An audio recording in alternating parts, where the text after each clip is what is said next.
RBI ने भी अपनी एक कह लीजिए इमरजेंसी सॉर्ट ऑफ मीटिंग की।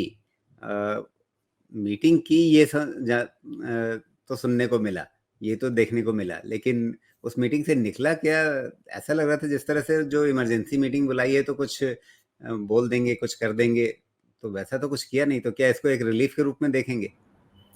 अब आई थिंक रिलीफ देखा जा सकता है, बट द मीटिंग जो प्रिमाइस होती है, जो मीटिंग का एजेंडा होता है, वो बहुत क्लियर था राजीव जी। आई थिंक जो सेक्शन 45 है, वो सेक्शन साफ तरीके से कहता है कि 2 से 6% ये जो इन्फ्लेशन बैंड है, इसके ऊपर अगर इन्फ्लेशन रहता है 3 क्वार्टर्स तक, यानी 3 तिमाहियों तक, तो आरबीआई को लाजमी है सेंट्रल गवर्नमेंट को बताना क्या कारण है। और यही एक मीटिंग का आई थिंक दृष्टिकोण था, और उसी के ऊपर, आधार के ऊपर मीटिंग बुलाई गई थी, और उसके ऊपर आई थिंक उनका रिस्पॉन्स जाएगा सेंट्रल गवर्नमेंट की तरफ।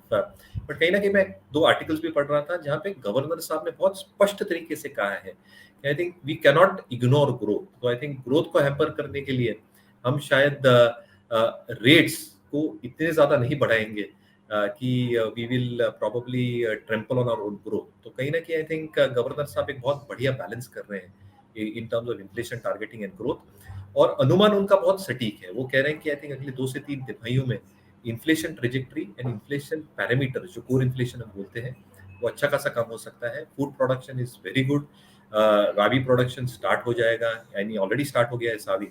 तो कहीं ना कहीं आई थिंक जो फूड रिलेटेड इन्फ्लेशन है वो काबू में आना पूरा का पूरा लाजमी है अगले 1 से 2 तिमाही में। और crude, because it stage in a range, I think जो इंपोर्टेड इन्फ्लेशन का डर है बिकॉज ऑफ क्रूड, वो थोड़ा कम हो जाता है। इसलिए मुझे लगता है I think RBI is on top of the curve, यानी हम जैसे कहते हैं ना, अहेड ऑफ द कर्व है फेड, और ईसीबी बिहाइंड द कर्व है। और ये डिफरेंशिएशन फैक्टर है इंडियन मार्केट्स और रेस्ट ऑफ द वर्ल्ड। तो क्या इसी वजह से आरबीआई अभी भी इस कंफर्ट में है कि वो ग्रोथ को साथ में लेकर के चलने की बात कर रहा है, जबकि फेड ने सीधे सीधे बोल दिया हमें सबसे पहले महंगाई काबू में करनी है, ग्रोथ देखेंगे बाद में, अभी ग्रोथ की हम चिंता ही नहीं कर रहे हैं। वो एब्सोल्युटली। और इनफैक्ट एक और पहलू जोड़ना चाहता हूँ राजीव जी, कि आई थिंक जो हमारा फिस्कल घाटा है at this point of time is almost 38-39%, यानी जो सेकंड हाफ आएगा, गवर्नमेंट स्पेंडिंग जोरदार तरीके से आने वाली है। आप ये समझिए, आई थिंक जैसे कैलेंडर ईयर खत्म होगा, 1 साल 3 महीने में जनरल इलेक्शंस है, तो आई थिंक जो बजट पेश होगा फरवरी में, जो अगला बहुत बड़ा ट्रिगर होने वाले इंडियन मार्केट्स के लिए, I think that is going to be a game changer in my opinion. क्योंकि जितनी कैपिटल स्पेंडिंग गवर्नमेंट की आएगी इंफ्रास्ट्रक्चर पे, रोड्स पे, रेलवेज पे, पोर्ट्स पे, आई थिंक वो बहुत जबरदस्त तरीके से होने वाली है। और lot of this projects will be time bound, यानी ऑर्डर्स दिए जाएंगे विद एन इंटेंट की एग्जीक्यूशन आप बहुत जल्द करें, बढ़िया काम करें। और इसके वजह से जो केपेक्स स्पेंडिंग होगी, जिसके वजह से I think private capex will come back in a very big fashion.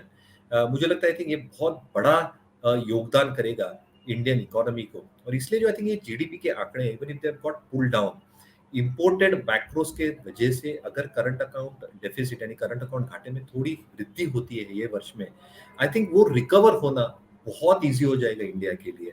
In my opinion, if you ask me very frankly, in the next few quarters जो इंटरेस्ट रेट हाइक हम कर रहे हैं, उसका रिवर्सल भी India will be the first to do.